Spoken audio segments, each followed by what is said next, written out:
Shalom.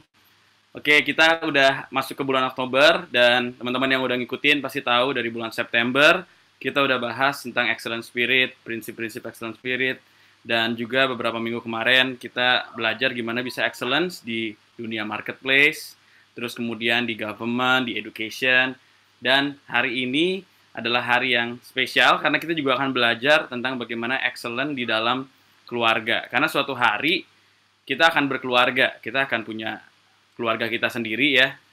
Dan sekarang pun kita adalah bagian dari sebuah keluarga. Koko selalu ingetin, sehebat apapun kita di gunung bisnis, media, education, government, yang pertama gunung yang harus kita kuasai adalah gunung family. Karena percuma kita hebat bisnis, tapi keluarga kita berantakan. Percuma kita hebat di gunung religion gitu misalkan ya, jadi pastor, jadi pendeta, tapi keluarganya berantakan. Makanya hari ini hari yang sangat penting untuk kita sama-sama belajar dari sejak muda, supaya one day, waktu kita berkeluarga, kita benar-benar membangun keluarga yang sehat, yang berkenan di hadapan Tuhan. Dan hari ini kita akan dilayani secara khusus oleh senior pastor kita, yaitu Pastor Erwin. Kita berikan tepuk tangan virtualnya buat Pak Erwin. Silakan Pak Gem. Haleluya. Shalom. Bisa dengar nggak? Suaranya oke nggak? Oke Pak. Oke Pak. Semua oke ya? Oke. Puji Tuhan. Shalom semuanya. Senang sekali sudah lama kita nggak berjumpa ya. Ternyata di Zoom ini saya bisa lihat dengan jelas wajah-wajah dan juga nama-nama. Jadi nanti kita jangan lupa foto sama-sama ya, supaya saya bisa ingin lihat wajahnya dan ingat namanya. Karena saya ini soal nama agak sukar. Ya, dan senang sekali hari ini kita belajar tentang 7 gunung. Dan gunung yang tadi Ko Edwin sudah sebutkan, gunung keluarga adalah gunung yang sangat penting. Ya, nah saya waktu lihat kalian ibadah di Zoom ini saya terharu. Saya ingat waktu saya dulu bagaimana saya dijangkau oleh Tuhan, dijamah oleh Tuhan waktu saya kuliah di Amerika tahun 91, 92 waktu itu usia kurang lebih sekitar umur 20 tahun dan saya dijangkau oleh teman-teman yang saya juga nolak-nolak, tapi kemudian saya tetap ikut dan saya bertemu dengan Tuhan, berjumpa dengan Tuhan, ngalamin kelahiran baru dan lihatlah apa yang terjadi dalam diri saya. Saya lihat kembali, waduh dulu saya seperti kalian semua yang masih muda-muda, yang masih unyu-unyu dikatakan. Tetapi waktu itu saya punya kesungguhan hati dan saya betul-betul bertemu dengan Tuhan. Wah, Tuhan itu sungguh hebat, sungguh kagum, sungguh menakjubkan. Dan itu yang membuat saya memutuskan untuk ikut Tuhan. Ya, dari awal ikut Tuhan terus ikut Tuhan. Lalu kemudian sesuatu terjadi, orang tua saya bangkrut, tetapi kemudian saya terus ikut Tuhan dan ternyata Tuhan panggil saya di Amerika itu bertobat. Sampai sekarang saya jadi gembala dan saya kalau lihat ke belakang, wah tunggu Tuhan luar biasa. Dari muda saya sungguh-sungguh ikut Tuhan dan sekarang saya boleh melihat kembali betapa pemeliharaan Tuhan itu luar biasa. Jadi saya melihat di antara kalian juga nanti lihat, kalian harus setia, suatu hari kalian akan menjadi orang-orang yang hebat di bangsa ini. Saya ingat dulu waktu saya melayani di gereja Tuhan di Amerika, itu gerejanya ini masih lebih banyak, ada 69 orang, 70 orang. Di tempat saya dulu sekitar 40-an orang aja. Tapi dari 40-an orang itu, beberapa di antaranya sampai hari ini ada yang menjadi gembala, tetapi ada yang menjadi semua profesional. Dan rata-rata mereka tuh yang sungguh-sungguh semua, mereka tuh menjadi orang-orang yang hebat semua. Mereka tinggal di luar negeri dan mereka punya kedudukan yang sangat luar biasa. Jadi betul-betul Tuhan itu tidak pernah sia-sia kalau kita ikut Tuhan dengan sungguh-sungguh. Nah, hari ini saya mau mulai dari yang diberikan yaitu mengenai keluarga. Jadi kalau adik-adik bisa lihat ya mengenai 7 gunung ini dari menyangkut semua segi daripada kehidupan kita di mana Tuhan bilang kita harus jadi garam terang. Jadi ini luar biasa sekali. Karena Tuhan itu waktu ciptakan bumi itu, Tuhan itu sudah punya blueprint. Tuhan itu tahu apa yang Tuhan ciptakan. Dan kemana dunia ini akan pergi. Jadi nggak ada yang mengagetkan bagi Tuhan. Makanya penting bagi kita untuk menemukan blueprint-nya Tuhan. Penting bagi kita menemukan jejaknya Tuhan apa nih bagi kita semua. Sehingga waktu kita menemukan itu, kita itu pasti dibawa Tuhan tuh berhasil. Itu sudah pasti punya. Karena Tuhan kita Tuhan yang dahsyat. Jadi Tuhan nggak kaget.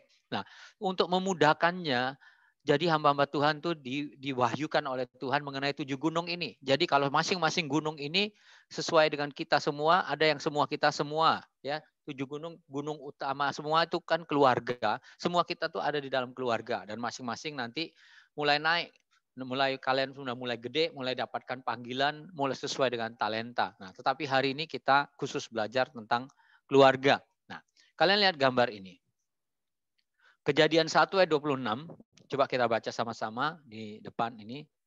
Berfirmanlah Allah, baiklah kita menjadikan manusia menurut gambar dan rupa kita, supaya mereka berkuasa atas ikan-ikan di laut dan burung-burung di udara, dan atas ternak dan atas seluruh bumi, dan atas segala binatang melata yang merayap di bumi. Maka Allah menciptakan manusia menurut gambarnya, dan menurut gambar Allah diciptakannya dia, laki-laki dan perempuan diciptakannya mereka. Jadi kalau adik-adik lihat 7 gunung itu, ini 7 gunung itu ada yang gambarnya seperti ini atau gambar itu, tapi saya mencarikan ini gambarnya tepat, bahwa yang paling dasar daripada 7 gunung itu adalah keluarga. Seperti yang tadi Ko Edwin bilang, percuma kalau kalian hebat, luar biasa sukses, tapi rumah tanggamu berantakan. Ya. Lalu engkau jadi pendeta, tetapi rumah tanggamu berantakan. Jadi kesuksesanmu itu apa? Jadi semuanya itu dimulai dari rumah tangga. Semuanya dimulai dari keluarga. Dan memang itulah. Jadi kebalikannya lihat ya. Dari keluarga ini menjadi dasarnya. Baru kemudian ujung-ujungnya dan sebagainya ya. Sampai itu. Nah tetapi waktu Tuhan ciptakan. Lihat kebalikannya. Tuhan ciptakan semuanya dulu ada. Baru yang terakhir. Yang hari yang ke-6 sebelum Tuhan istirahat itu adalah keluarga. Keluarga dipakai untuk menjagai apa yang sudah Tuhan ciptakan. Yang Tuhan bilang semuanya baik. Tetapi waktu Tuhan ciptakan keluarga, Tuhan bilang sungguh amat baik. Jadi sesuatu yang sangat luar biasa. Jadi waktu kita nih mengerti, sekarang kita nih anak Tuhan, ya dari sekarang waktu kalian mendengarkan ini, 7 gunung ini kalian dengar, kalian simpan dalam hati. Ya. Tuhan, rancangan Tuhan untuk keluarga tuh memang dari awal Tuhan bilang, baiklah kita menjadikan manusia, semua Tuhan ciptakan dengan firman-Nya. Tetapi giliran Tuhan menciptakan manusia, Tuhan bilang, baiklah kita menjadikan menurut gambar dan rupa kita. Jadi kita itu diciptakan seperti Tuhan. Tuhan tidak seperti manusia, tetapi berarti Tuhan ciptakan manusia seperti Tuhan, berarti setidaknya kita mengenal Tuhan itu seperti kita mengenal manusia. Ya, walaupun Tuhan bukan seperti manusia, tetapi at least karena kita diciptakan serupa Tuhan, jadi kita bisa merasakan Tuhan sebagaimana kita merasakan sebagai manusia. Jadi ada feeling, ada pengertian, ada segala sesuatu yang kita bisa tahu tentang Tuhan. Walaupun Tuhan tidak sepenuhnya tidak seperti manusia, tetapi Dia ciptaan kita menurut gambarnya Dia. Berarti Tuhan itu mirip manusia. Ya. Lalu kemudian Tuhan memberkati supaya kita ini menguasai dikatakan bumi. Jadi kemudian waktu Adam dan Hawa itu diciptakan, Allah membentuk mereka dan Tuhan berfirman, beranak cuculah, penuhilah bumi, taklukkanlah. Have dominion dalam bahasa Inggrisnya. Dominion.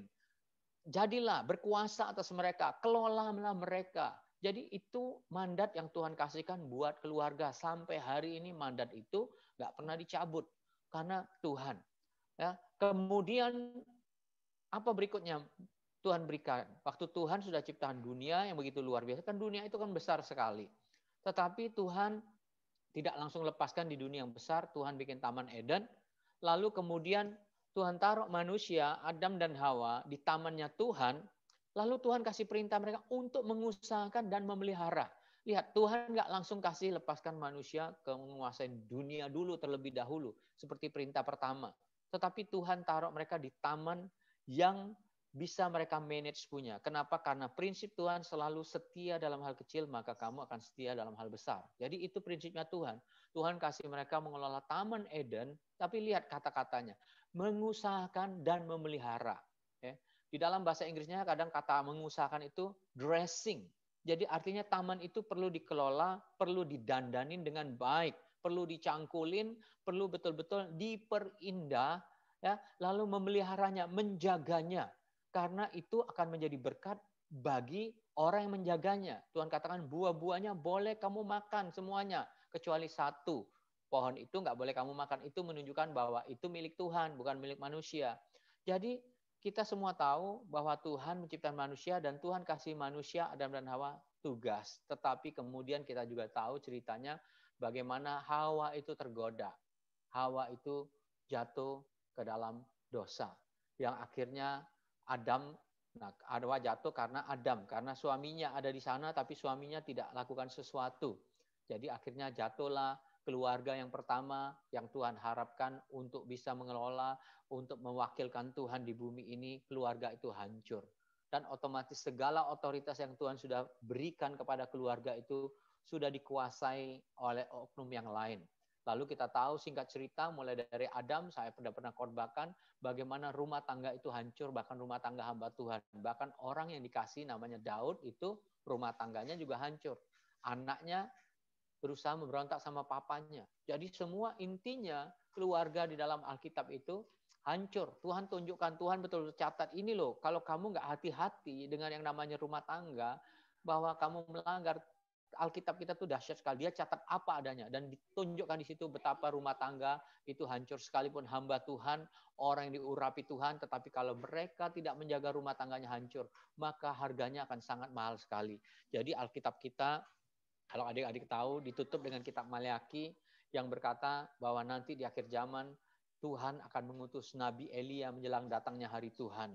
Dia akan membuat hati bapak-bapak berbalik kepada anak-anak dan hati anak-anak kepada bapaknya supaya jangan aku datang dan memukul bumi sehingga musnah. Jadi bumi ini ya hancur, tetapi Tuhan bilang aku tidak akan membiarkan sekali-sekali keluarga itu hancur. Aku akan mulai kembali dan aku akan mengirim roh Elia untuk mengembalikan hati bapak-bapak kembali kepada anak-anaknya. Dan kita lihat itu kemudian 400 tahun silent. Lalu waktu Yesus datang, sebelum Yesus datang, Yohanes mengingatkan kembali. Ya, kuasa Elia untuk membuat hati bapak-bapak berbalik kepada Allah. Jadi perjanjian baru. Jadi lihat Tuhan itu memulihkan dimulai dari keluarga. Keluarga yang Tuhan sayang, keluarga yang sangat penting bagi Tuhan. Dan Tuhan bilang Elia. Kenapa pakai roh Elia? Nah, adik-adik ingat kenapa Elia? Siapa Elia? Elia ini adalah tokoh yang dipakai oleh Tuhan untuk mengembalikan orang Israel kepada Tuhan kembali. Waktu Elia berdoa untuk turunkan api dari sorga. Dan waktu orang lihat api itu turun di tengah keadaan yang begitu susah pada waktu tidak hujan, Elia katakan tidak hujan, padahal orang gantung sama hujan. Dan Elia bilang akan hujan, hujan itu turun, lalu api itu turun oleh karena doa daripada Elia. Jadi dia yang membalikan hati orang Israel kepada Tuhan. Jadi inilah yang sedang bekerja hari-hari ini di akhir zaman untuk mengembalikan keluarga kembali kepada Tuhan. Tetapi kalian lihat di sini bahwa keluarga itu sangat penting sekali. Roh Elia itu akan datang dikatakan roh Tuhan mempersiapkan dan Yesus Tuhan yang menjadi manusia itu lahir di tengah-tengah keluarga. Yusuf dan Maria. Jadi keluarga lagi. Jadi Tuhan itu kan Tuhan. Dia bisa lakukan apa saja. Tapi lihat Tuhan tuh ngikutin peraturan manusia. Yang berdosa manusia, yang hancur manusia, yang hancur keluarga. Maka Tuhan tuh sampai ribuan tahun dari janji Tuhan terhadap Hawa nanti. Ya, kalau kalian baca. Untuk turun ke dalam keluarga. Memulihkan keluarga. Dan dia lahir dimulai daripada keluarga yang sangat sederhana. Yusuf dan Maria. Lalu dia bikin mujizat. Mujizat yang pertama kali Tuhan bikin itu mujizat di Kana, itu mujizat keluarga. Lalu sampai akhirnya di kitab Wahyu itu cerita tentang pernikahan anak domba. Jadi lihat itu bicara soal keluarga. Jadi Tuhan itu adalah Tuhan keluarga. Makanya di gereja pun Tuhan bangun gereja, gereja tuh harusnya menjadi seperti keluarga. Jadi betul bahwa kita di sini, di dalam ini kita ini, kalian ini adalah keluarga daripada sign. Ya, kalian di sini dibentuk dalam keluarga secara spiritual yang memberikan dampak kepada kita semua. Jadi intinya semua keluarga. Lalu kemudian sekarang kita lihat bahkan di Ulangan Tuhan bilang kayak gini. Bahwa apa yang kuperintahkan kepadamu ayat 6 haruslah engkau lakukan, ya, engkau perhatikan. Haruslah engkau mengajarkannya berulang-ulang kepada anak-anakmu dan membicarakannya apabila engkau duduk di rumahmu, apabila engkau sedang dalam perjalanan, apabila engkau berbaring, dan apabila engkau bangun. Kepada siapa ini? Kepada keluarga. Kenapa harus diulang-ulang? Saya kasih contoh begini. Saya sebagai hamba Tuhan, pendeta, Bayangin saya tuh bertobat dari tahun 93. Lalu kemudian terjun dalam pelayanan 92, 91 lah. Saya bertobat. Jadi kalau dihitung sudah 35 tahun lebih, 36 tahun. Saya sudah ngalamin Tuhan, tapi mau terus ngalamin Tuhan untuk terus jatuh cinta sama Tuhan. Ya. Lalu Tuhan kasih suatu pelayanan. Nah, anak saya lahir dari keluarga saya. Kalau saya nggak ajarkan mereka tentang Tuhan, saya cinta Tuhan, mereka bisa nggak kenal Tuhan. Itulah yang terjadi. Makanya disuruh berulang-ulang. Nah, sekarang kalian ini dalam masa remaja kalian, di mana kalian juga lahir dalam keluarga, mungkin keluarganya tidak ideal, ya. Yang selama ini mungkin kalian dengar, atau kalian menjadi keluarga yang kalian tahu, ya keluarga aku kayaknya agak kurang bagus, Pak, kurang bagus kok. Karena keluargaku dari papa mama mungkin yang pisah atau enggak kasih contoh, enggak apa, segala sesuatu, enggak jadi masalah. Sekarang kalian sudah punya keluarga, kenal Tuhan. Nah, itulah hari ini kalian harus memulai sesuatu yang baru. Karena kalian tahu, kalau kalian lahir dari keluarga yang orang tua itu banyak cekcoknya, atau single parent, kalian kehilangan sesuatu yang sangat berharga. Ya. Tetapi puji Tuhan, kalian sekarang kenal Tuhan. Jadi sekarang nggak jadi masalah latar belakang kalian apa, tetapi sekarang kalian harus mulai sesuatu keluarga, kalian mengerti, menangkap isi hati Tuhan betapa pentingnya keluarga. Dari kalian mulai. Itulah Tuhan janjikan dari berkat Abraham, Ishak dan Yakub. Siapa mungkin Abraham dalam keluargamu? Mungkin engkaulah itu orangnya yang dipilih oleh Tuhan untuk menurunkan segala berkat kepada keturunanmu. Jadi keluarga itu sangat penting. Nah, sekarang kalian sudah kenal Tuhan. Ini diajarkan. Dalam gereja diajarkan tentang berulang-ulang supaya kalian kenal Tuhan. Nah, sekarang saya yang sudah berkeluarga, saya yang sudah ngalamin dari muda seperti kalian, sekarang Tuhan angkat menjadi gembala, dan ini diajarkan lagi. Nah, sekarang pertanyaan berikutnya ya adalah bagaimana membangun keluarga yang kuat. Karena kita tahu Tuhan sayang sama keluarga, tapi keluarga itu yang dihancurkan. Kalau setan tuh mau hancurkan seorang, dia hancurkan dari keluarga. Karena dia tahu kalau keluarga itu hancur, maka hancurlah keturunannya. Jadi kalau adik-adik lihat, ada begitu banyak. Kita dulu punya sebelum pandemik punya namanya PCM, Parenting Club Ministry. Di situ punya data-data di mana rata-rata orang-orang yang masuk penjara, narkoba yang kuat, free sex dan semuanya itu punya latar belakang di mana semua tumbuhnya itu dari keluarga yang nggak lengkap, dari keluarga yang berantakan. Rata-rata itu sekitar 70% dampaknya begitu besar. Ya, nah mungkin kalian adalah dampak daripada orang tua yang demikian. Tetapi sekarang kalian mau memulai sesuatu yang baru. Kalian mau punya sesuatu yang kedepannya yang nggak mau terulang lagi. Karena kalau itu terulang lagi, maka kalian akan menjadi menggenapi firman Tuhan yang katakan kutukan itu akan ngalir ke keturunan ketiga dan keempat. Kenapa? Karena dosa. Jadi sekarang kita nggak mau. Sekarang kalian ada masa remaja, suatu hari nanti kalian akan berkeluarga. Jadi sekarang kalian sudah tahu. Nah, bagaimana sekarang membangun rumah tangga yang kuat itu nanti bagaimana caranya? Jadi bagaimana membangun keluarga yang kuat? Nah, yang pertama adalah kalian harus punya visi. Jadi visi itu pentingnya visi dalam keluarga. Jadi akhirnya dari sekarang masa remaja mungkin kalian belum pacaran atau kalian sudah mau pacaran atau kalian sudah punya pacar. Tetapi kamu harus tahu tentang visi keluarga itu. Artinya apa? Kerinduanmu tentang nanti engkau akan bangun keluarga yang seperti apa. Jadi waktu saya belum kenal Tuhan, saya sudah lihat kok keluarga itu begini. Bahkan di keluarga besar saya kok kayak gini ya. Lalu saya lihat lagi di sekeliling saya kok banyak sekali berita di mana keluarga om dan paman itu saling berebut oleh karena uang, berantakan. Keluarga mereka hancur karena uang, semua karena uang dan akhirnya ribut keluar. Jadi saya sudah menyaksikan itu, sudah lihat dan saya nggak mau. Waktu itu saya belum kenal Tuhan. Jadi saya sayang sama keluarga saya rindu. Waduh, kalau nanti keluarga saya kayak gini, kakak beradik nanti pecah-pecah, gimana? Jadi sudah ada kerinduan. Dan waktu saya bertobat, saya baru mengerti. Ternyata betul, itulah namanya visi. Jadi visi itu, Amsal 29:18 bilang ini, bila tidak ada wahyu, menjadi liarlah rakyat. Jadi kalau kalian nggak punya visi tentang keluarga ini, kalian nggak tahu mau bangun keluarga yang apa. Oh, cuman Pak, aku jatuh cinta, aku married, lalu aku menikah, aku bangun keluarga. Nggak cukup cuman itu. Tapi dari sekarang kalian harus punya gambaran, kalian mau keluarga yang seperti apa. Tambah lagi kalian punya latar belakang. Oh iya ya, keluarga aku kayak gini, papa mamaku kayak gini punya. Tapi kalau aku bangun, aku nggak mau.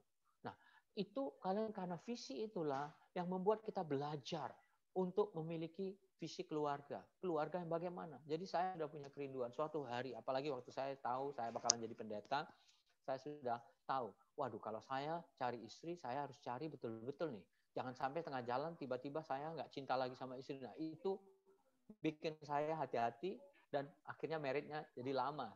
Tetapi worth it ya. Tuhan itu luar biasa. Nah, kalau digambarkan visi itu, kalau orang nggak punya visi itu seperti ini. Come on, put some muscle into it. We are not getting anywhere. Jadi komandannya yang di kapal itu suruh, ayo taruh otot kamu, ayo sekuat tenaga kerja. Tapi dia nggak perhatikan, itu saling berlawanan.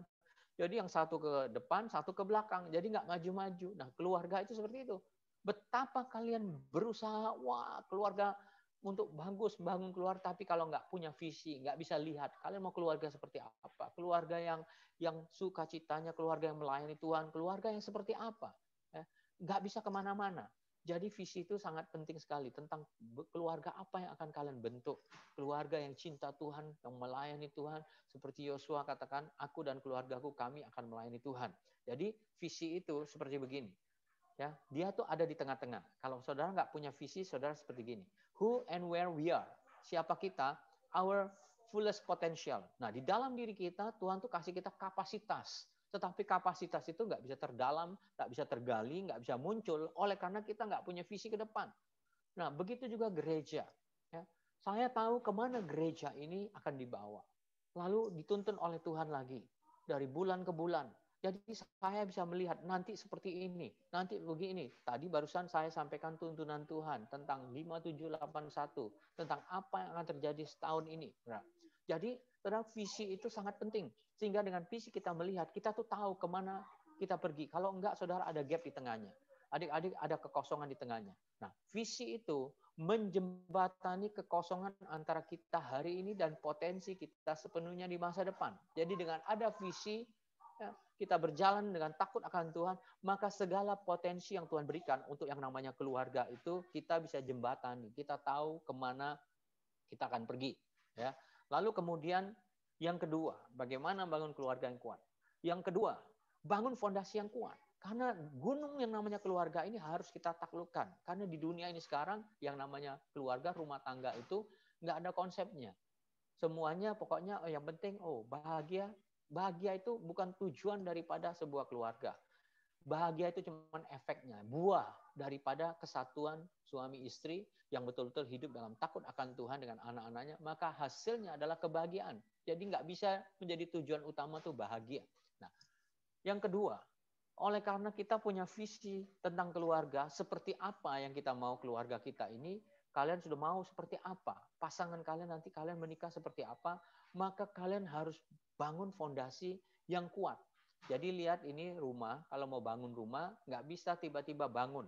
Kalau tiba-tiba bangun aja, maka nggak ada fondasinya, rumah itu gampang roboh. Kadang orang itu ya, kalau nggak punya fondasi yang kuat, cuman pacaran, suka, kalian umur-umur gini kalian suka, apalagi kalian hidup nggak bener lagi, ya seks di luar nikah, kalian seperti bangun rumah yang asal-asalan aja. Nanti kalau menikah nggak punya visi, nggak punya fondasi yang kuat, suatu hari kalian akan masalah. Kenapa? Karena Tuhan Yesus sudah bilang, Matius 7:26, orang yang mendengarkan firman Tuhan dan orang yang tidak mendengar firman Tuhan itu, tetapi setiap orang yang mendengar perkataanku ini dan tidak melakukannya, ia sama dengan orang yang bodoh yang mendirikan rumahnya di atas pasir.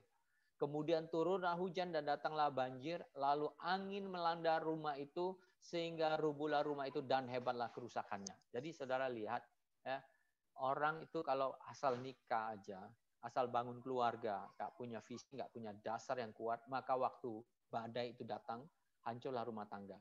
Adik-adik lihat sekarang COVID ini datang menghantam orang yang tadinya punya mimpi, punya apa segala sesuatu, tiba-tiba usahanya langsung hancur sini, hancur situ, dan mereka harus diam di rumah. Dan kalau bayangin kalau nggak punya hubungan suami istri yang kuat, maka terjadi perceraian, percekcokan justru tambah banyak di masa pandemi. Harusnya masa pandemi ini masa yang luar biasa untuk membangun keluarga yang kuat, tetapi tidak terjadi. Kenapa? Karena dasarnya nggak kuat. Dasarnya nggak kuat. Jadi bagaimana punya dasar yang kuat? Jadi pertama, adik-adik sudah tahu visi keluarga. Lalu untuk bangun dasar yang kuat itu kalian harus tahu firman Tuhan. Kalian harus punya hubungan yang kuat sama Tuhan. Ya, Kenapa? Karena waktu sudah dipersatukan Tuhan, nggak bisa cerai. Jadi bayangin, pernikahan itu bukan main-main punya. Pernikahan itu sesuatu yang sakral. Sesuatu yang sangat nggak bisa diabaikan. Karena Tuhan bilang, kalau sudah disatukan, tidak boleh diceraikan. Karena kalau kalian bercerai, kalian sedang bertentangan dengan firman Tuhan. Bagaimana Tuhan mau jawab doa kita? Jadi betul-betul, oleh karena itu, kalau mau nggak bisa cerai punya, berarti kita ini harus betul-betul menikahin orang yang tepat. Kita ini menikahin orang yang tepat. Karena banyak sekali saya sebagai gembala kadang-kadang ya sudah pemberkatan anak muda, cuma 3 hari 3 bulan kemudian datang, kok kami mau cerai. Waduh, itu seperti kayak saya dihantam. Kenapa bisa demikian? Karena ternyata apa yang diajarkan tidak masuk dalam hati dan tidak dipegang. Ternyata membangun keluarga itu nggak gampang. Makanya kalian harus punya konsep yang benar. Karena setelah menikah nggak bisa cerai. Lalu lihat lagi ini. Ya, Tuhan bilang gini, seorang laki-laki, seorang, ininya ketutup. Oke. Seorang laki-laki akan meninggalkan ayahnya dan ibunya dan bersatu dengan istri sehingga mereka keduanya menjadi satu daging dan mereka tidak merasa malu. Jadi Tuhan itu sudah rancangkan namanya suami istri itu, mereka tuh harus bisa bersatu. Ya. Nah, kalian lihat kata satu di sini, bahasa Ibraninya hebat sekali. Bahasa Ibrani satu itu ehad. Ya. Ehad itu dari 3 huruf dari kata alef, ya. Lalu di situ ada chat, lalu di situ ada res. Ya. Jadi kalian lihat bahasa Ibrani itu punya gambar filosofi sebelum membentuk satu huruf. Jadi arti kata satu itu adalah artinya pintu yang dipagari dengan kuat. Nah, pintu yang dipagari dengan kuat, artinya kalau kalian sudah menikah itu, kalian masuk pintu yang dipagari dengan kuat, kalian seperti nonton di bioskop, biasanya kan di bioskop itu ada tulisan exit. Exit itu kalau ada emergency, kalian bisa lari. Nah, sekarang kalian masuk bioskop, di mana bioskop itu cuma ada kalian suami istri, lalu pintu exitnya itu dipagari dengan kuat. Lalu ternyata kemudian di dalam bioskop terjadi kebakaran. Kalian sudah tahu nggak bisa keluar. Jadi apa ya? Kalian harus matikan api itu bersama-sama. Nah, itu arti satu. Jadi nggak bisa dipisahkan. Nah, begitu kuatnya Tuhan bilang suami istri itu kalian akan menjadi satu.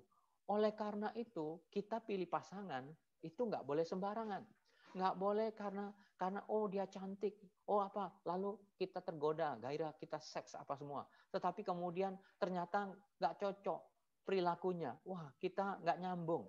Jadi, saudara lihat, lebih daripada itu pernikahan itu bukan cuma kecantikan, kemolekan tubuh. Bahkan Alkitab bilang kemolekan itu bohong. Karena akan ada banyak orang yang lebih cantik lagi, lebih ganteng lagi. Jadi itu nggak bisa jadi ukurannya. Ya, jadi kalian harus punya dasar pemikiran yang kuat kalau mau menikah, nggak boleh sembarangan. Kenapa? Karena Tuhan akan memberkati, lalu nggak bisa pisah. Jadi harus hati-hati dan mencari yang benar. Jadi dasarnya harus benar. Lalu kemudian bagaimana caranya? Karena menikah itu akan menjadi satu untuk selamanya, maka yang ketiga, kalian harus belajar yang namanya cari pasangan yang tepat. Ya. Carilah yang seimbang. Karena keluarga itu, yang mulai ide keluarga itu adalah Tuhan sendiri di Taman Eden. Tuhan yang menciptakan Adam, lalu Tuhan bilang nggak baik Adam itu sendiri. Lalu dari Adam rusuknya dibuatlah wanita untuk menjadi penolong.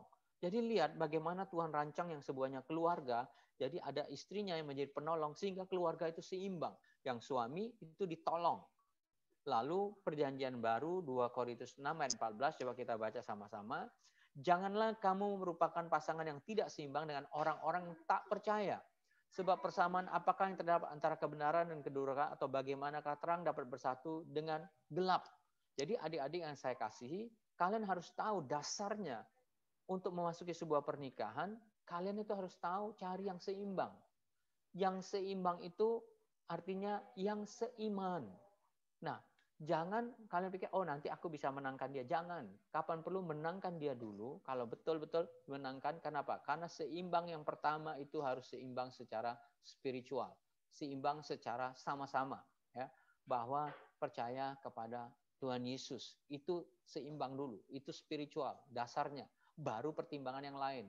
Secara komunikasi, ya nyambung atau enggak. Baru secara usia. Jadi jangan sampai, kalian mulai dulu cari pasangan itu, karena cantiknya, karena terpesona, karena gantengnya. Lalu kalian punya, terpesona. Karena Alkitab bilang kemolekan itu bohong.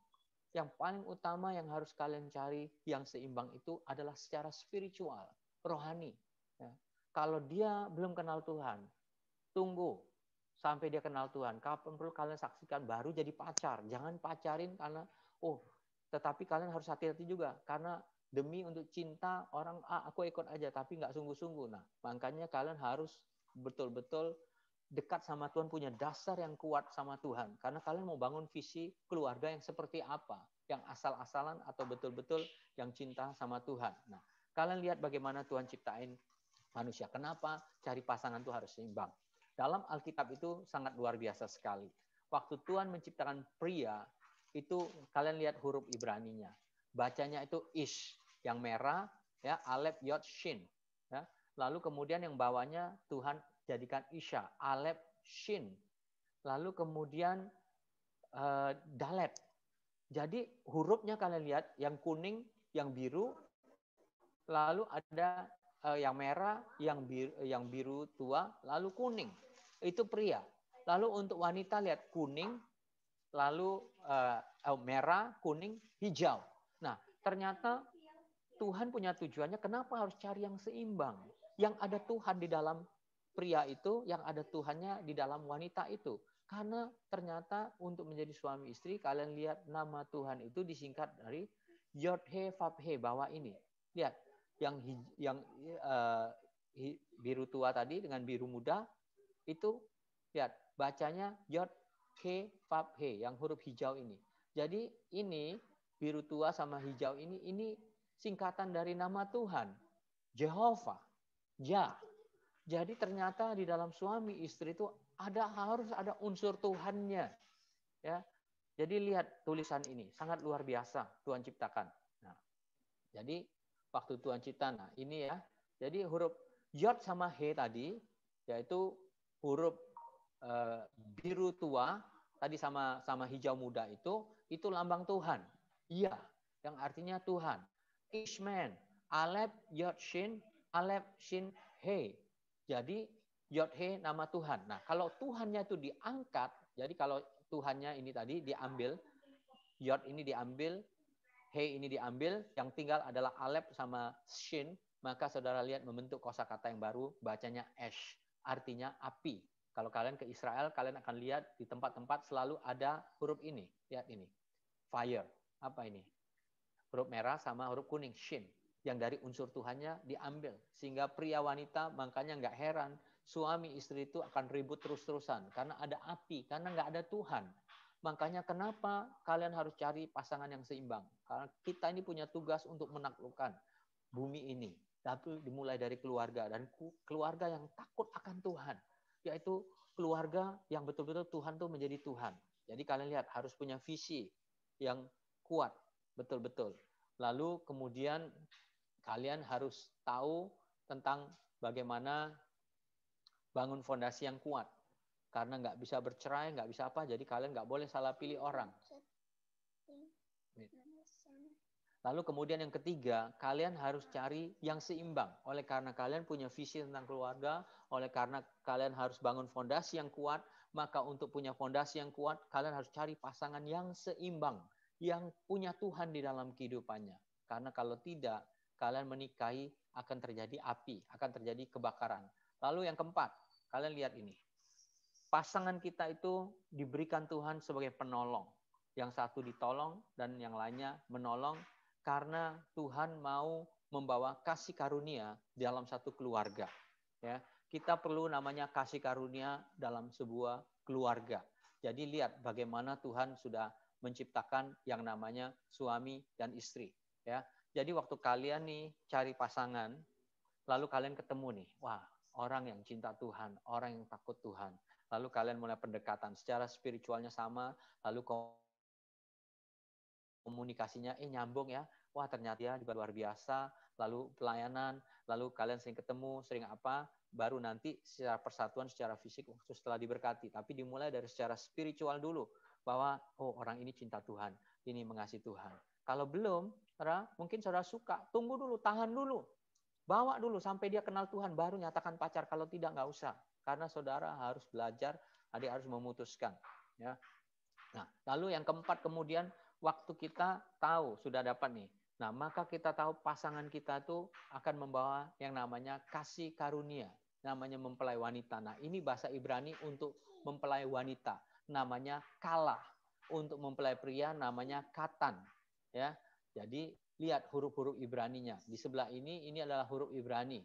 Kala itu dari seperti apa. Jadi masing-masing Tuhan itu punya rancangan yang luar biasa. Ya, dari kata ini seperti C ini artinya kaf, tangan, ya. Lalu ada lamet. Jadi sini mana lamet, ya. Lamet, ya tuh, shepherd. Lalu kemudian ada unsur he-nya, ya. Nah, ini kala bacanya. Jadi ini mempelai wanita. Lalu untuk mempelai pria namanya katan. Ada huruf chat, ada tau, ada nun. Ya. Nah, yang hebatnya lagi, bridegroom sama groom ini, kalau kemudian kalian mulai diberkati oleh Tuhan, maka kalian perhatikan huruf awal. Huruf awal wanita itu, mempelai wanita ini pakai seperti C ini, ya, kala, ya, huruf chat ini, huruf ini. Lalu kemudian yang mempelai pria, bridegroomnya ini hurufnya chat. Nah, kalau ini digabungkan, huruf depan ini digabungkan sama huruf depan pria dalam pemberkatan, maka membentuk kosakata yang bacanya coach, yang artinya power. Jadi betul-betul Tuhan tuh sudah siapkan sebenarnya, kalau kita ketemu pasangan yang seimbang, luar biasa berkat Tuhan, ada unsur Tuhan di dalamnya, maka pasangan itu pasti akan diangkat oleh Tuhan. Kenapa? Karena ada kuasa yang Tuhan kasih, ada power yang Tuhan kasih. Lihat ini coach.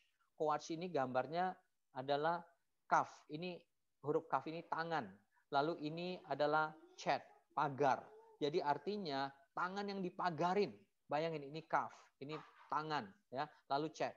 Tangan yang di kekuatan itu adalah tangan yang dipagarin, artinya tangan yang disatukan, suami istri yang disatukan, maka ada kuasa, ada sinergi yang Tuhan berikan sehingga membuat apa saja yang kalian kerjakan diberkati Tuhan. Kenapa? Karena ada unsur Tuhan dalam kehidupan kalian. Nah, ini memenuhi seperti apa yang Salomo bilang, Amsal 18:22. Siapa mendapat istri, mendapat sesuatu yang baik dan ia dikenan Tuhan. Kata baik itu kalau digali lagi dari bahasa Ibraninya, mengandung unsur kekayaan, mengandung unsur prosperity, mengandung unsur welfare. Artinya dengan kata lain, siapa yang mendapatkan istri, itu seperti mendapatkan kasih karunia. Jadi sang istri mendapatkan suami yang adalah siap untuk ditolong, dan suami mendapatkan istri yang membawa kasih karunia dalam satu keluarga, sehingga ada harta karun, ada welfare, ada prosperity yang Tuhan sudah siapkan dalam sebuah rumah tangga. Jadi nggak peduli kalian mulainya dari misalnya aku ini keluarga miskin Pak, tidak jadi masalah. Kenapa? Karena ada unsur Tuhan di situ. Waktu kalian bersatu, kalian punya visi, maka kalian akan lihat bagaimana Tuhan itu angkat. Ya, saya ini setelah menikah dibawa naik sama Tuhan. Dan kalian lihat juga kehidupannya Ko Edwin juga begitu, sama Angel, satu orang tepat dibawa naik, saudara. Juga semua kakak-kakak rohani, Febri sama Dr. Vera, dia tetap menikah, diangkat naik sama Tuhan. Kenapa? Karena mendapatkan sesuatu yang baik. Nah, kata power di situ, kata coach ini, ya, itu sama kata yang dipakai dalam Ulangan 8 ayat 18 yang berkata begini, bahwa Ulangan itu bilang kayak gini, tetapi haruslah engkau ingat kepada Tuhan Allahmu, sebab Dia yang memberikan kepadamu kekuatan untuk memperoleh kekayaan, dengan maksud menunggu perjanjian yang dikekalkan dengan sumpah kepada nenek moyangmu seperti sekarang ini. Nah, kata power itu, kekuatan, itulah yang dipakai sama kata coach untuk memperoleh kekayaan. Artinya untuk kalian punya ability, punya kemampuan untuk berhasil. Dan keberhasilan kalian itu karena janji Tuhan memberkati supaya kalian jadi berkat. Jadi itu tujuannya. Waktu suami istri, waktu pria mempelai pria dan wanita disatukan, kalian ketemu orang yang seimbang, orang yang cinta Tuhan, orang yang mengasihi Tuhan, kalian punya visi dan dasar firman Tuhan yang kuat, takut Tuhan, maka kalian akan membangun suatu rumah tangga yang kuat, dan di situ Tuhan sudah modalin, yaitu suatu kemampuan yang kalian tuh akan dibuat terpesona, terheran-heran. Kemampuan yang sangat luar biasa karena Tuhan punya bilang begini, Amsal 10, berkat Tuhan yang menjadikan kaya, susah payah tidak akan menambahinya. Karena banyak orang kaya tetapi kadang-kadang rumah tangganya hancur. Banyak orang berhasil, anaknya rusak. Ya, jadi ada banyak hal. Ada orang kaya tapi kerjanya setengah mati dari pagi sampai malam, segala sesuatu cari uang. Tetapi Tuhan bilang apa? Berkat Tuhan menjadikan kaya, susah payah tidak menambahnya. Artinya dalam bahasa Inggrisnya dibilang ini, the blessing of the Lord bring wealth. Berkat Tuhan itu mendatangkan kekayaan without painful toil. Nggak perlu sampai orang yang habis namanya banting tulang dari pagi sampai malam, yang akhirnya nggak punya waktu untuk anak-anaknya, nggak punya waktu istirahat, akhirnya kesehatannya rusak. Ya, Tuhan nggak seperti itu. Tuhan punya waktu kamu betul-betul datang sama Tuhan, kamu harus bekerja. Tetapi semuanya ada proper waktunya. Untuk keluarga, untuk istri, untuk anak. Seperti kalian masuk satu gedung, ada yang naik tangga, tetapi kalian naik lift. Nah, itulah berkat Tuhan yang mendatangkan berkat yang sesungguhnya. Lalu kemudian yang berikutnya, bagaimana membangunnya? Tadi sudah ya dari awal, lalu kemudian kita punya visi, lalu kemudian saudara cari pasangan yang seimbang, lalu engkau bangun fondasi yang kuat, lalu kemudian yang keempat untuk membawa kasih karunia, ya mendapatkan pasangan mendapatkan kasih karunia, lalu yang kelima doa yang penuh kuasa sepakat. Jadi kalian lihat kalau orang punya sepakatan itu, dan lagi aku berkata jika dua orang daripadamu dunia ini sepakat meminta apapun, nah untuk sepakat itu perlu kesehatian, makanya diperlukan pria dan wanita yang takut Tuhan, yang cinta Tuhan. Maka waktu kalian sepakat itu kuasanya Tuhan bilang sudah Tuhan janjikan. Dua orang kalau sepakat aja. Makanya dari awal saya bilang kalau kalian takut Tuhan dari masa mudamu, kalian tidak akan tertahankan. Sampai terus kalian akan terus menghasilkan. Luar biasa. Karena sudah ada janji Tuhan. Lalu kemudian Yakobus bilang karena itu hendaklah kamu saling mengaku doa dan saling mendoa supaya kamu sembuh. Doa orang yang benar bila dengan yakin doa sangat besar kuasanya. Jadi apapun yang dihadapin, kalau kalian punya keluarga, punya suami istri, punya kesepakatan, takut Tuhan, kalian tuh punya kekuatan yang sangat luar biasa dalam hal doa. Ya, lalu kemudian yang terakhir, Tuhan bilang apa? Supaya kamu menghasilkan keturunan ilahi. Biasanya kalau orang tuanya, suami istrinya cinta Tuhan, takut Tuhan, maka anaknya akan takut akan Tuhan. Dan anaknya akan lebih hebat dari orang tuanya. Ada pelipat gandaan yang sangat dahsyat. Saudara lihat Maleakhi 2. Inilah yang kedua yang kamu lakukan. Kamu menutupi mezbah Tuhan dengan air mata, dengan tangisan dan rintian, oleh karena ia tidak lagi berpaling kepada persembahan yang tidak berkenan dari tanganmu. Dan kamu bertanya, oleh karena apa? Oleh sebab Tuhan telah menjadi saksi antara engkau dan istri masa mudamu yang kepadanya engkau tidak setia. Padahal dialah teman sekutumu dan istri seperjanjian. Tuhan marah. Kalau kamu nggak setia dengan janji pernikahan kamu dari awal, maka berkat Tuhan itu nggak ada campur tangan Tuhan. Mungkin secara dunia kamu berhasil, tetapi akan banyak harga yang dibayar mahal. Tetapi waktu kamu setia, ada berkat Tuhan di situ. Karena Tuhan bilang, apa kerinduan Tuhan? Kenapa Tuhan marah kamu tidak setia? Ayat 15 bilang begini, bukankah Allah yang esa menjanjikan mereka daging dan roh? Dan apakah yang dikehendaki kesatuan itu keturunan ilahi? Jadi janganlah dirimu dan janganlah orang tidak sejahtera istri dari masa mudanya. Jadi bukan istri muda, istri baru, tetapi istri dari masa mudanya. Artinya dari kalian youth ini ya terus berkembang, punya visi, punya mimpi, lalu mungkin kalian menikah usia 25, 27, 30 ya. Lalu terus Tuhan angkat terus. Karena Alkitab bilang aku membenci perceraian. Jadi lihat, ada tujuannya, punya visi, bangun fondasi, cari yang seimbang, lalu kemudian mendatangkan kasih karunia, lalu kemudian kalian betul-betul punya kesepakatan dalam doa, dan yang keenam, kalian menghasilkan keturunan ilahi, maka kalian lihat seperti Mazmur 127 berkata, sia-sialah kamu bangun pagi-pagi dan duduk-duduk sampai jauh malam dan makan roti yang dengan susah, sebab ia memberikan kepada yang dicintanya pada waktu tidur. Tuhan memberkati yang pada waktu tidur. Nah, atasnya kalian baca, kalau bukan Tuhan yang bangun rumah, sia-sialah usaha orang. Itu kesimpulannya. Waktu kita mengerti, ya, menguasai gunung keluarga ini, kalau ini Tuhan punya, maka kita libatkan Tuhan dari masa muda kita untuk membangun keluarga, maka Tuhan bilang, kamu akan lihat berkatku ada pada kamu. Jadi adik-adik yang saya kasihi, biarlah belajar setia, pegang. Ya. Kalian harus menjadi pria wanita yang takut Tuhan, yang cinta Tuhan. Nah, tadi saya tutup dengan tadi saya baru sampaikan tuntunan tentang 5781, di mana orang Yahudi biasanya sebelum memasuki tahun baru, mereka ada puasa 1 bulan. Nah, puasa bulan di ke-6-nya Yahudi, namanya itu bulan Elul. Ternyata Elul itu singkatan daripada Ani Ledodi, Ani Ledodi Viadodi Li. Ya, artinya aku kepunyaan kekasihku dan kekasihku adalah kepunyaanku. Jadi itu cerita tentang Kidung Agung, bagaimana seorang wanita sulam ini yang sama Raja Salomo mau dijadikan istri karena dia ratu, dia raja banyak istri. Pada waktu itu Salomo masih muda dan raja yang sangat hebat, yang orang kepengen diperistri sama Salomo. Tetapi sulam ini tidak. Salomo pada waktu itu istrinya sudah 60, 80 istrinya. Padahal totalnya ada 1000. Jadi semua orang kepengen dinikahi oleh Salomo. Tetapi wanita sulam ini tidak. Dia bilang, tidak, aku sudah punya kekasih. Dipaksa sama Salomo. Salomo tunjukkan kekayaannya. Salomo tunjukkan betapa hebatnya dia. Tetapi wanita sulam ini bilang tidak. Dikatakan selalu, Ani Ledodi Viadodili. Ya, kalau nggak salah ya. Artinya, I'm beloved, beloved is mine. Dia punya satu keteguhan karena dia waktu itu wanita Sunam ini jatuh cinta dengan seorang gembala. Itu bicara gambaran tentang kita, bagaimana kita tuh jatuh cinta kepada Yesus. Sehingga apapun godaan yang datang, kita tidak. Kita bilang tetap, aku ini punya kekasih. Kekasihku namanya Yesus. Nggak bisa dibeli dengan ketampanan. Nggak bisa dibeli dengan uang. Nggak bisa dibeli dengan agama. Karena aku milik kekasihku.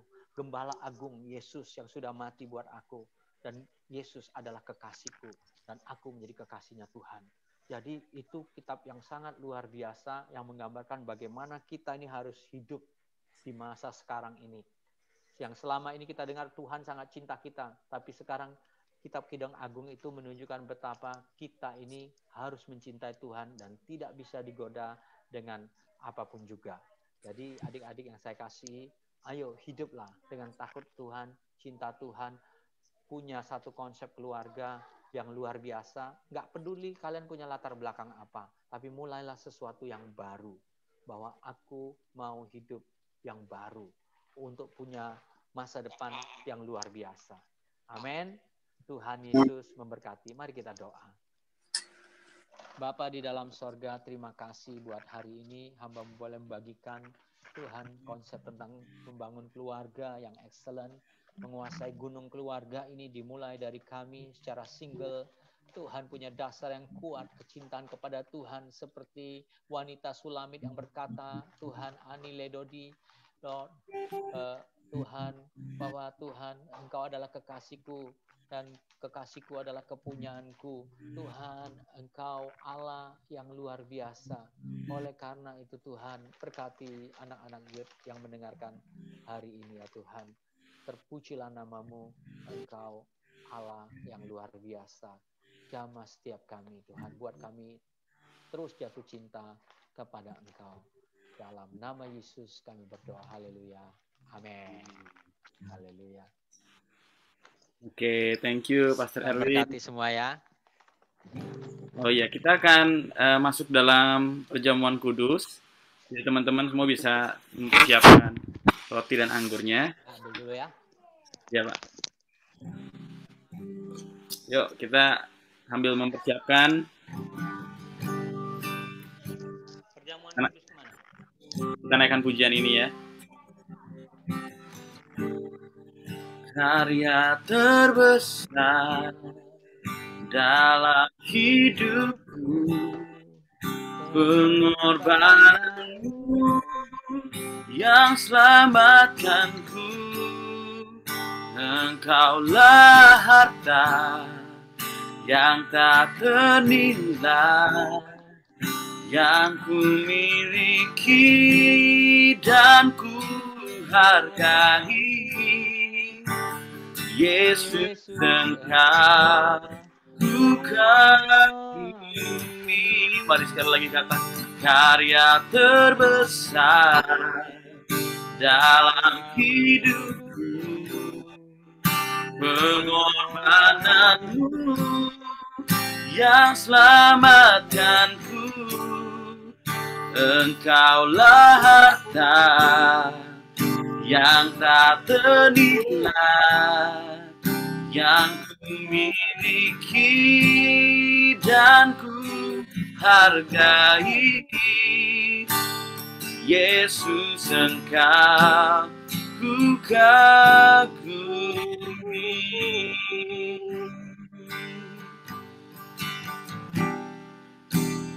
Yesus, Engkau ku kagumi. Yesus, Engkau ku kagumi.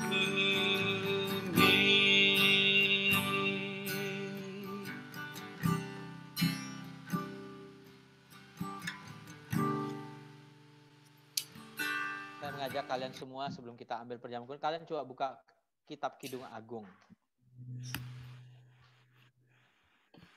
Ini kitab yang sangat luar biasa, yang menunjukkan bagaimana keteguhan seorang wanita Sulam, wanita yang sederhana, yang simple, di mana Salomo jatuh cinta kepadanya, raja yang begitu hebat yang berusaha menggoda dia, tapi tidak berhasil karena keteguhan cintanya kepada kekasihnya, yaitu seorang gembala. Gembala agung ini gambaran bagaimana seorang wanita yang tidak bisa jatuh, seorang keadaan di Taman Eden waktu Hawa jatuh, tetapi wanita Sulam ini nggak jatuh. Sampai Salomo bilang, wah cintanya begitu kuat, dan akhirnya Salomo menyerah. Ya, dan Salomo frustasi. Dia punya istri 700 karena dia nggak menemukan cinta yang sejati, karena cinta sejatinya ditolak oleh wanita Sulam ini. Ya. Nah, wanita Sulam ini berkata dalam Kidung Agung yang ke-6, ayat yang ketiga. Aku kepunyaan kekasihku dan kepunyaanku kekasihku yang menggembalakan domba di tengah-tengah bunga bakung. Jadi dalam bahasa Ibraninya disingkat perkataan aku kepunyaan kekasihku dan kepunyaanku kekasihku itu bulan Elul. Bulan yang ke-6 di mana mereka 1 bulan penuh puasa. Dan Elul itu singkatan dari Ani Ledodi Fedodili. Jadi perkataan daripada wanita yang digoda, yang dia katakan tidak.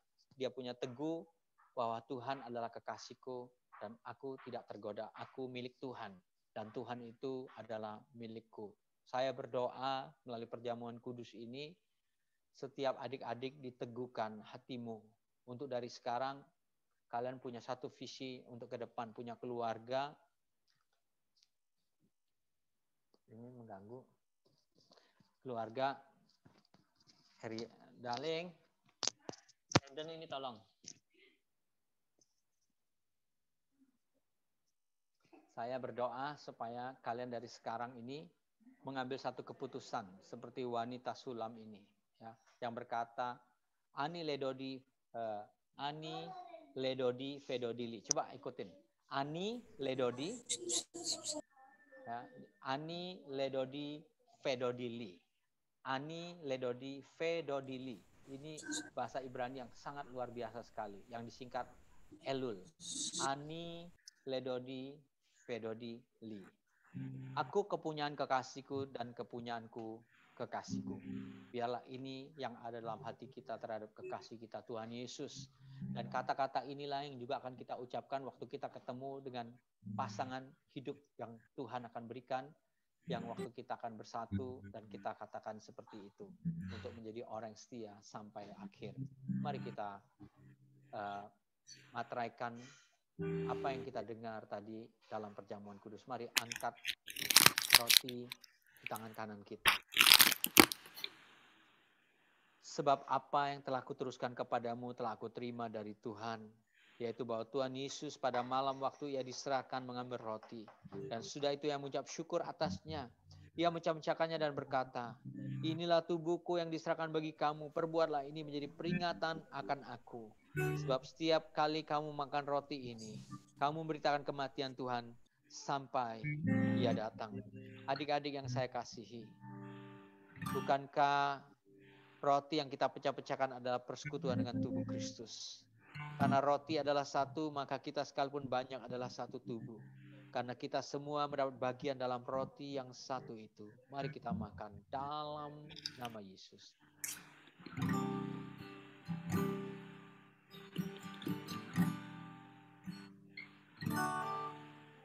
Mari kita angkat anggur di tangan kanan kita. Demikian juga yang mengambil cawan sudah makan lalu berkata, cawan ini adalah perjanjian baru yang dimateraikan oleh darahku. Perbuatlah ini setiap kali kamu minumnya menjadi peringatan akan aku. Sebab setiap kali kamu makan roti ini dan minum cawan ini, kamu memberitakan kematian Tuhan sampai Dia datang. Adik-adik yang dikasihi oleh Tuhan, bukankah cawan pengucapan syukur yang atasnya kita ucapkan syukur adalah persekutuan dengan darah Kristus yang adalah kekal jiwa kita. Mari minum dalam nama Yesus.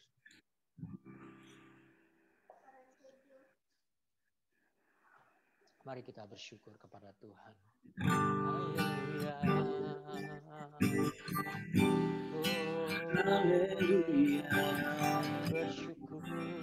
Terima kasih Yesus. Aku milikmu Yesus. Engkau milikku Yesus. Oh. Kami bersyukur,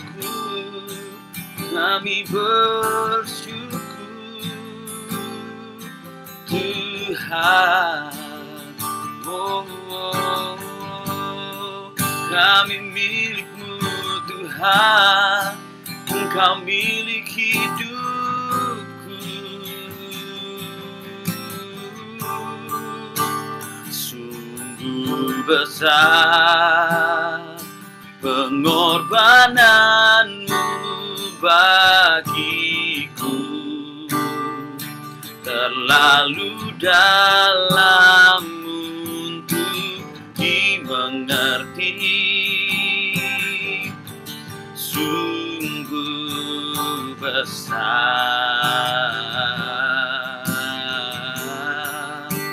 sungguh indah yang kau pikirkan tentangku, tak terselami bagiku.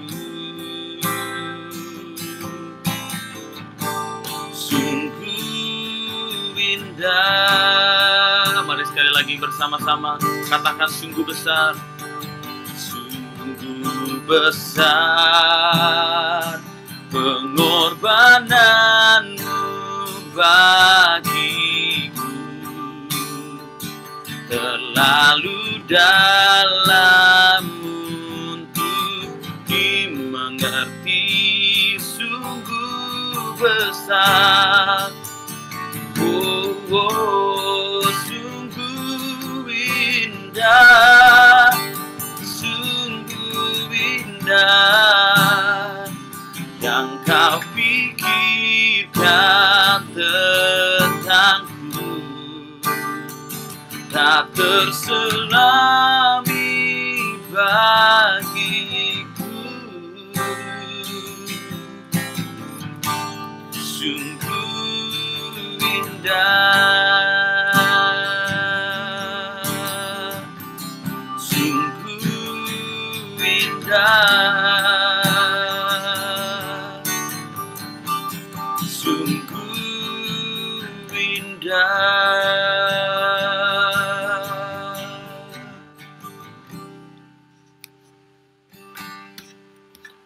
Bapak, terima kasih, kami bersyukur Tuhan untuk firman-Mu, untuk kebenaran firman-Mu. Aku percaya setiap firman yang sudah ditabur Tuhan akan menjadi benih yang bertumbuh dalam hidup kami sejak masa muda, sejak hari ini Tuhan, sehingga waktu kami mulai membangun hubungan, kami akan mempraktekannya seperti firman-Mu berkata, barang siapa yang mendengar dan melakukannya, ia seumpama orang yang mendirikan rumahnya di atas batu karang. Dan kami percaya suatu hari nanti kami akan punya keluarga yang berkenan di hadapan Tuhan, keluarga yang kuat, bahkan keluarga yang akan jadi inspirasi buat banyak generasi. Tuhan, terima kasih, kami bersyukur Tuhan, dan kami memberkati hamba-Mu, gembala kami, Pastor Erwin. Tuhan mengurapi biar terus kehidupan keluarga menjadi inspirasi bagi kami dan juga bagi banyak orang. Berikan perlindungan dan kesehatan yang sempurna. Dalam nama Tuhan Yesus kami berdoa, setiap kita sama-sama katakan, amin.